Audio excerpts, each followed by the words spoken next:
안녕하세요. 나의 사랑하는 책입니다.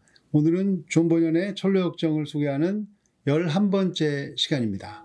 오늘은 사람들이 왜 믿음의 길을 나섰다가 다시 세상으로 돌아가는지, 그리고 믿음을 등지고 세상으로 돌아가지 않기 위해서는 무엇이 필요한지에 대해서 철로역정 글을 통해 나눠보려고 합니다.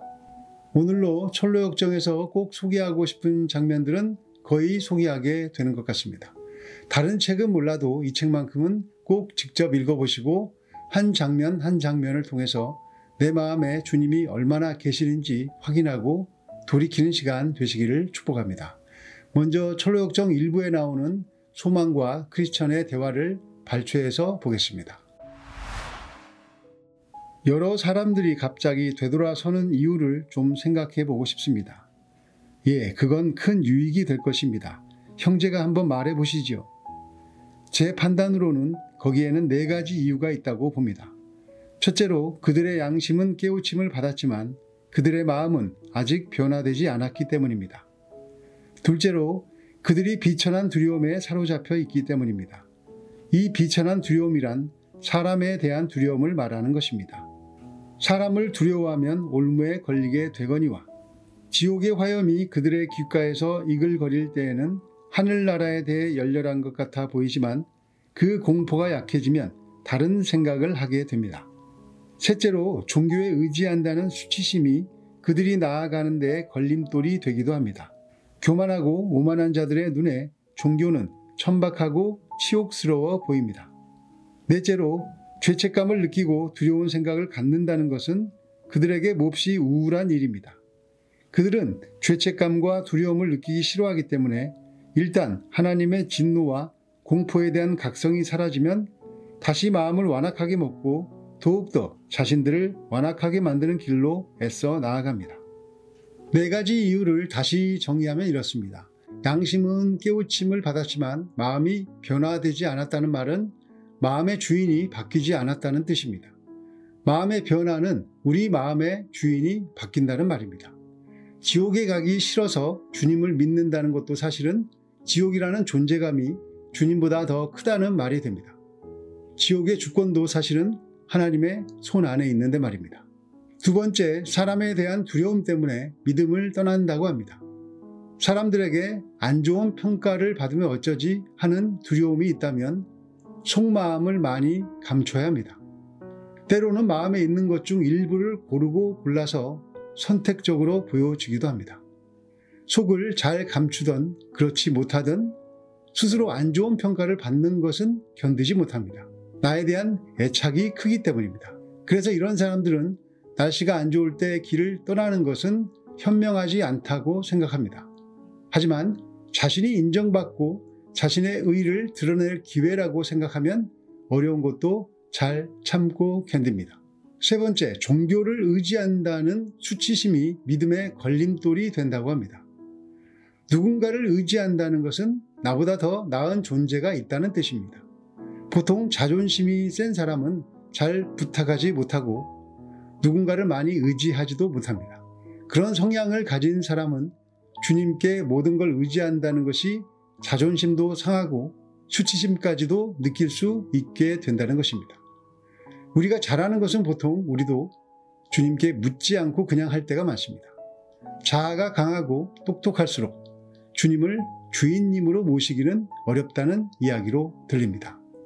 네 번째, 죄책감과 두려움을 느끼는 것은 우울한 일이기 때문에 믿음을 등진다고 합니다. 우리는 우울한 마음이 드는 것이 싫어서 누군가를 용서해 줄 수도 있고 손해를 감수할 수도 있습니다. 겉으로는 선한 것 같지만 동기는 나 자신을 위해서입니다. 용서해 주는 것도 손해를 감수하는 것도 모두 나를 위해 한 행동입니다. 그래서 누구를 돕지 않으면 내가 우울해지는 것 같으니까 돕겠다는 마음은 사실 자기 자신에 대한 끔찍한 연민이라고도 말할 수 있을 것입니다. 이제 크리스찬과 소망은 믿음에서 돌아선 사람들이 어떻게 살게 되는지 이야기합니다. 이 대화 내용을 우리에게 적용해 보며 감사가 많을지 돌이킬 것이 많을지 생각해 보면 좋을 것 같습니다.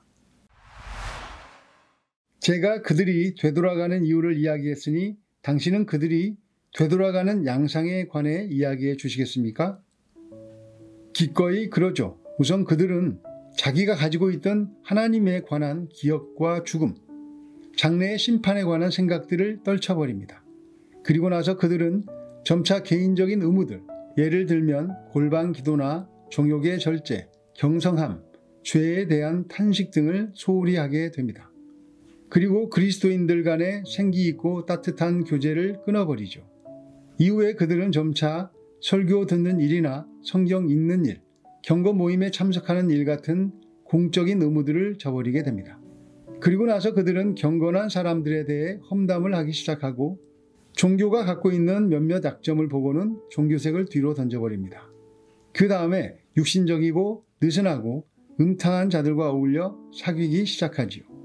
그들은 그렇게 육신적인 관습을 은밀히 행하다가 정직하다고 여겨지는 자들 안에서 이런 은밀한 모습을 발견하게 되면 이에 더욱 힘입어 죄를 더욱 담대히 행하려고 합니다. 죄책감과 두려움은 길을 잃었으니 돌이키라는 하나님의 강력한 사인일 때가 많습니다. 그런데 하나님의 방식은 사탄과 분명하게 다른 것이 있습니다. 하나님께서는 보통 하나의 죄책감을 주시며 그것을 이겨가게 하십니다. 그러나 사탄은 여러 가지 종합 세트로 죄책감을 한꺼번에 줘서 그냥 자포자기하며 살아가도록 만듭니다. 하나님께서는 회복이 목적이시지만 사탄은 인간이 제 마음대로 살게 하는 것이 목적입니다. 죄인인 인간은 그런 죄책감과 무거움이 싫어서 어떤 종교적 열심을 내서라도 그 죄책감에서 벗어나려고 합니다. 교회에서는 열심히 봉사하거나 헌금 많이 하는 것으로라도 죄책감을 털어버리려고 합니다. 하나님께서 주신 죄책감이라면 하나님 앞으로 돌아가 그 잘못을 고백하는 것이 바른 순서이지 않을까요? 이제 크리스찬과 소망이 강조하는 마음의 변화는 어떻게 해야 생기는 것인지 철로역정 2부의 수수께끼로 그 답을 보겠습니다. 담대시의 수수께끼. 남을 죽이려 하는 자는 먼저 정복을 당해야 하고 밖에서 살고자 하는 자는 먼저 집안에서 죽어야 한다. 남을 죽인다는 것은 곧 내가 산다는 말입니다. 또 밖에서 살고자 하는 자는 안에서 죽어야 한다. 이 말에 숨겨진 주어를 찾는 것이 이 수수께끼의 요지입니다.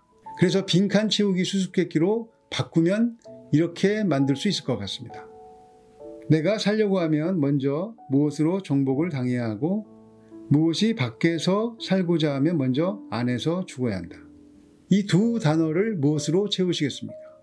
앞의 단어로 정복되어야 우리가 믿음을 등지고 세상으로 돌아가는 일이 없게 된다고 합니다. 정직 노인의 대답을 보겠습니다. 먼저 은혜로 정복을 당해야 하고 살아있음을 남에게 증거하고자 하는 자는 자기 자신에 대해 죽어야 한다. 은혜가 나타나 그 영광으로 영혼을 정복하기 전까지는 진심으로 죄를 미워하는 마음이 생기지 않습니다. 철로역정은 우리 영혼이 은혜로 완전히 정복되어야 한다고 말합니다. 그래야 믿음에서 돌아서지 않게 된다고 합니다. 여기서 질문 하나를 더할 수 있을 것입니다.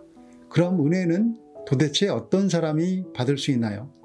왜 누구는 받고 누구는 못 받습니까? 우리가 은혜를 받을 자격이 없다는 것은 이미 잘 아실 것입니다. 또 이런 말도 들어보셨을 것입니다. 우리가 마땅히 받아야 할 심판을 받지 않게 된 것이 자비다.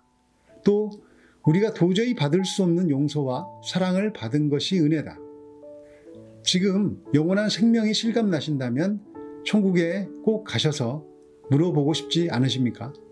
하나님 왜 보잘것없는 저에게 이렇게 크신 은혜와 자비를 허락하셨는지요? 은혜를 주시는 분은 분명하게 설명하실 것입니다. 그런데 저는 막상 그분 앞에 서면 그 이유가 궁금해지지 않을 것 같습니다. 그분과 마주하면 은혜에 압도될 것 같고 또 주님의 임재로 원하는 대답 이상의 대답을 이미 얻게 될 것 같기 때문입니다. 주님께 받은 것이 많으면 나도 주변도 주님도 더 사랑하게 됩니다. 아침마다 늘 새롭게 예수님 만나셔서 은혜로 마음이 정복되기를 예수님의 이름으로 축복합니다. 감사합니다.